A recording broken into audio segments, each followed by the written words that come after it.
이재명 대통령에 대한 공직선거법 위반 사건의 파기환송심을 재판 중인 서울고등법원 재판부가 헌법 제84조를 이유로 기일을 변경하고 추후 지정한다고 결정을 했습니다. 사법부가 정치 권력에 굴복해서 사실상 이재명 대통령의 임기가 끝날 때까지 재판을 진행하지 않겠다는 뜻을 밝힌 것입니다. 이제 이재명 대통령에 대한 나머지 형사재판도 진행되지 않을 가능성이 높아졌습니다. 법원의 이번 결정은 국민의 눈높이에 맞지 않을 뿐만 아니라 법리에도 전혀 맞지 않습니다. 여론조사 결과를 보면 여전히 다수의 국민들은 이재명 대통령에 대한 재판은 계속되어야 한다고 응답하고 있습니다. 민주당은 대통령이 재직 중 재판을 받으면 대통령의 국정수행에 장애가 된다는 이유로 헌법 제84조의 불소추 특권의 소추에 대해 재판도 포함된다는 억지 주장을 하고 있습니다. 그러나 민주당은 홍준표 전 시장이 우리 당의 대통령 후보였던 2017년에는 불소추 특권의 소추에 재판은 포함되지 않는다고 주장했었습니다. 당시 민주당 송영길 대표는 홍준표 후보를 향해 대통령에 당선되더라도 헌법 제84조의 불소추 특권이 적용되지 않는다고 강하게 주장했었습니다.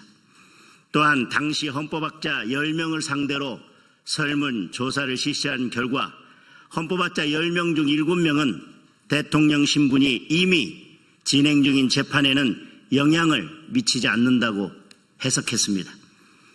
법제처가 2010년에 발간한 헌법 주석서에서도 헌법 제84조에서 말하는 형사상 소추는 기소를 의미한다고 기술하고 있습니다.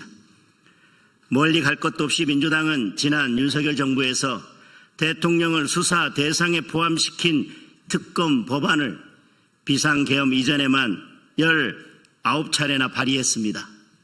심지어 대통령 당선인 시절에 이미 2건의 특검법을 발의하기까지 했습니다.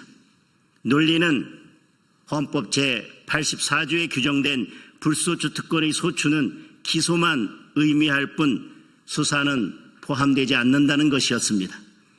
대한민국의 근간을 이루는 헌법이 한 사람을 위해 마음대로 해석되어서는 안 될 것입니다. 특히 최고 권력자인 대통령의 형사처벌을 막기 위해 대통령 한 사람에게 특권을 주는 방향으로 해석돼서는 더더욱 안 될 것입니다.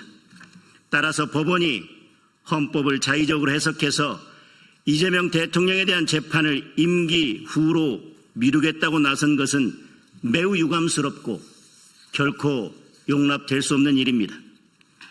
같은 논리로 헌법을 개정하지 않고 헌법 제84조를 입맛대로 해석해서 이재명 대통령에 대한 모든 형사재판을 중지시키겠다는 형사소송법 개정안도 명백히 위헌입니다.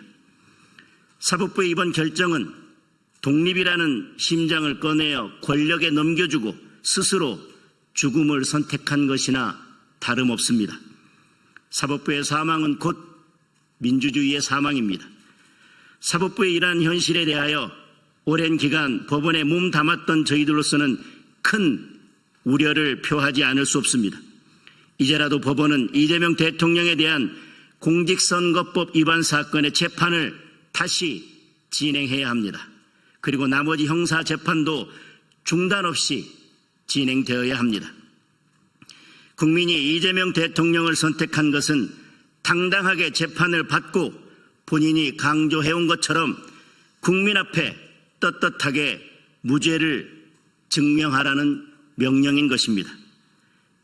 이재명 대통령도 민주당도 그리고 사법부도 국민의 명령을 따르기 바랍니다.